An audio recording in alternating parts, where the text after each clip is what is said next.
Long bridge ಕಾಪಾಡಿದ್ದು tractor. Sundarpur ಎಂಬ ಗ್ರಾಮದಲ್ಲಿ ಮಹೇಂದರ್ ಎಂಬ ಒಂದು ದೊಡ್ಡ ಕಾಂಟ್ರಾಕ್ಟರ್ ಇರ್ತಿದ್ನು. ಅವನು ಚಿಕ್ಕ ಪುಟ್ಟ ಕನ್ಸ್ಟ್ರಕ್ಷನ್ಸ್ ಕೆಲಸ ಮಾಡ್ತಿದ್ನು. ತನ್ನ ಹೆಂಡತಿನ ಅವನು ಜಗ್ಗಿ ಪ್ರೀತಿಸ್ತಿದ್ದನು. ಅದೇ ಗ್ರಾಮದಲ್ಲಿ ಕೆಲಸ ಮಾಡ್ತಾ ಇರುವ ಅನ್ಮೋಲ್ ಒಳ್ಳೆಯವನಾಗಿ ಇದ್ದನು. ಜಗ್ಗಿ ದುಡ್ಡು ಇಲ್ದೋದ್ರೂ ಎಲ್ಲರಿಗೆ ಸಹಾಯ ಮಾಡ್ತಿದ್ದನು. ಒಂದು ದಿನ ಅನ್ಮೋಲ್ ಮಹೇಂದ್ರ ಹತ್ರ ಹೋಗಿ ಹೀಗಂದನು. ನಮಸ್ಕಾರ ಸೇಠ್, ನನ್ನ ಹತ್ರ 2 ಎಕರೆ ಹೊಲ ಅದ ಅಂತ ನಿಮ್ಗೆ ಗೊತ್ತಲ್ವಾ? ಮತ್ತೊಂದು ಟ್ರ್ಯಾಕ್ಟರ್ ಸಹ ಅದ. ಆದ್ರೆ ವ್ಯವಸಾಯ ಪ್ರಾರಂಭ ಮಾಡ್ಬೇಕಂದ್ರೆ ಸ್ವಲ್ಪ ದುಡ್ಡು ಬೇಕಲ್ವಾ? ನೀವು ನನ್ಗ ಸ್ವಲ್ಪ ದುಡ್ಡು ಬಾಡಿಗೆ ಕೊಡ್ತೀರಾ? ಹಾ, ಖಂಡಿತ ಅನ್ಮೋಲ್. ಆದ್ರೆ ನೆನ್ಪಿಟ್ಕೋ, ನನಗಂತೂ ಬಡ್ಡಿ ಪ್ರತಿ ತಿಂಗಳು ಫಸ್ಟ್ಗೆಲ್ಲ ಬೇಕು. ಈ ರೀತಿಯಾಗಿ ಸ್ವಲ್ಪ ದಿನ ಕಳೆದವು. ಆದ್ರೆ ಸುಲ್ತಾನ್ಪುರಿಗೆ ನಗರದಿಂದ ಒಂದೇ ಹಾದಿ ಇರ್ತಿತ್ತು. ಆದ್ರೆ ಒಂದೊಂದ್ ಸಲ ಜಗ್ಗಿ ಮಳೆಗಳಿಂದ ಆ ಹಾದಿ ಮುಚ್ಕೊಂಡು ಹೋಗ್ತಿತ್ತು. ಅನ್ಮೋಲ್ ಮತ್ತು ಗ್ರಾಮದಲ್ಲಿರುವ ಸ್ವಲ್ಪ ಮಂದಿ ಮುಖ್ಯರು ಹೋಗಿ ಆ ಇಲಾಖಾದಲ್ಲಿರುವ ಮಂಡಲ ಆಫೀಸಿಗೆ ಹೋಗಿ ಕಂಪ್ಲೇಂಟ್ ಮಾಡಿದ್ರು. ನೋಡಿ ಗ್ರಾಮಸ್ಥರೇ, ನೀವು ಕೊಟ್ಟಿದ್ದಂತ ಕಂಪ್ಲೇಂಟ್ ನಾನು ಸರ್ಕಾರ ಹತ್ರ ತೆಗೆದುಕೊಂಡು ಹೋಗಿದ್ದೀನಿ ಮತ್ತು ಆ ನದಿ ಮೇಲೆ ಬ್ರಿಡ್ಜ್ ನಿರ್ಮಾಣ ಮಾಡ್ಬೇಕಂತ ಆದೇಶ ಬಂದಿದ್ದಾವೆ. ನಾವೇ ಟೆಂಡರ್ ಇಟ್ಟು ಕೆಲಸ ಪ್ರಾರಂಭ ಮಾಡ್ತೀವಿ. ಈ ಮಾತು ಕೇಳಿದ್ದು ಮಹೇಂದರ್ಗೆ ಆಸೆ ಹೆಚ್ಚಳವಾಯಿತು. ಕಲೆಕ್ಟರ್ ಕಾರ್ಯಾಲಯಕ್ಕೆ ಹೋಗಿ ದುಡ್ಡಿನಿಂದ ತುಂಬಿಕೊಂಡು ಸೂಟ್ ಕೇಸ್ ಅಲ್ಲಿಟ್ಟನು.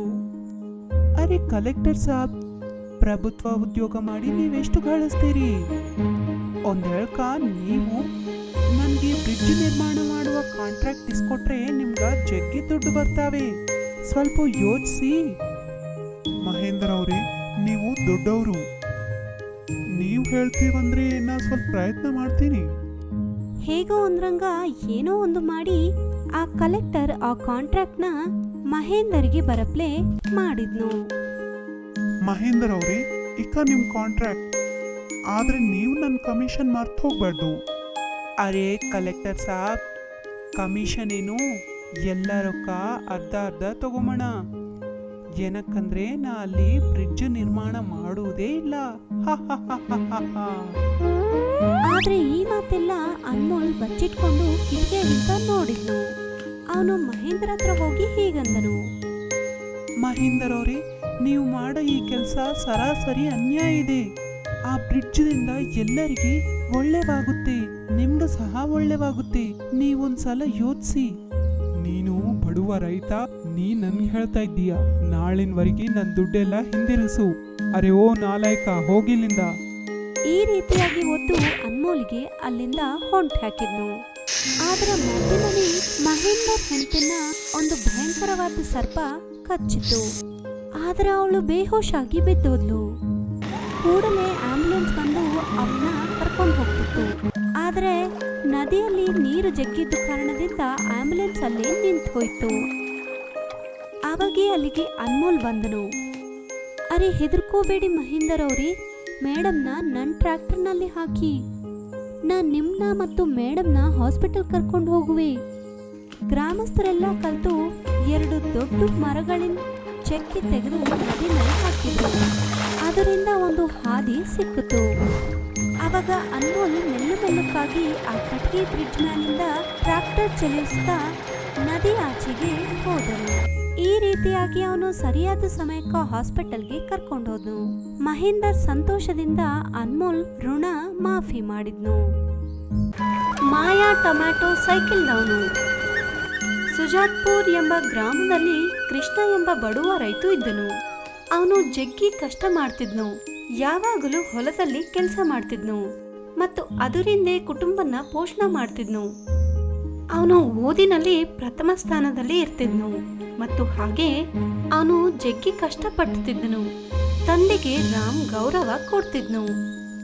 ಖಾಲಿ ಸಮಯದಲ್ಲಿ ವ್ಯವಸಾಯದಲ್ಲಿ ಅವರಿಗೆ ಸಹಾಯ ಮಾಡ್ತಿದ್ನು. ಕೃಷ್ಣ ರಾಮ್ ಓದ್ಕೊಂಡು ದೊಡ್ಡ ಆಫೀಸರ್ ಆಗ್ಬೇಕನ್ಕೋತಿದ್ನು.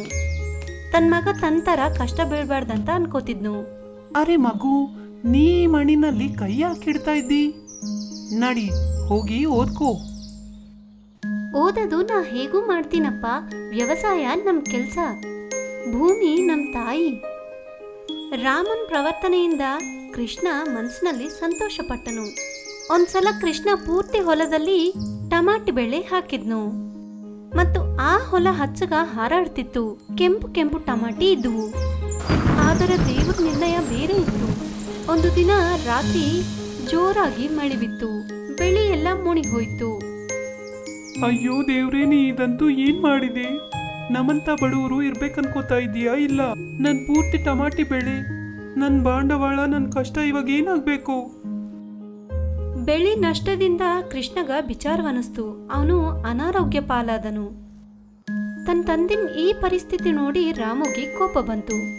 ಈ ಗಿಡಗಳಿಂದೆ, ಈ ವ್ಯವಸಾಯದಿಂದೆ ನನ್ನ ತಂದೆ ಅನಾರೋಗ್ಯ ಪಾಲಾದ. ನಾ ಎಲ್ಲ ಗಿಡ ಇಲ್ಲಿಂದ ತೆಗೆದಾಕ್ತೀನಿ, ಒಂದು ಗಿಡ ಸಹ ಇಲ್ಲಿ ಇರಬಾರ್ದು. ರಾಮ್ ಸಿಕ್ಕು ಗಿಡ ಸಿಕ್ಕಂಗ ಕಿತ್ತಾಕಿ ಬಿಟ್ಟನು. ಒಂದು ದಿನ ರಾಮು ಸೈಕಲ್ ಮೇಲೆ ಕಾಡಿ ಹೋಗಿ ಒಂದು ಮರನ್ನ ಹೊಡೆದಾಕ್ತಾ ಇರುವಾಗ ಒಂದು ಧ್ವನಿ ಕೇಳಿಸ್ತು. ರಾಮ್ ರಾಮ್ ನಿಲ್ಲಿ ರಾಮ್, ನೀ ಮರ ಯಾಕೆ ಹೊಡೆದಾಕ್ಬೇಕನ್ಕೋತಾ ಇದ್ದಿ? ಯಾರಲ್ಲಿ? ಮುಂದಕ್ಕೆ ಬನ್ನಿ. ರಾಮ್, ಇದು ನಾನು. ಕೆಳಗಡೆ ನೋಡು, ಒಂದು ಸಣ್ಣ ಗಿಡ. ರಾಮು ಅಲ್ಲಿ ಒಂದು ಸಣ್ಣ ಟಮಾಟರ್ ಗಿಡ ಇರುವುದನ್ನು ನೋಡಿದ್ನು.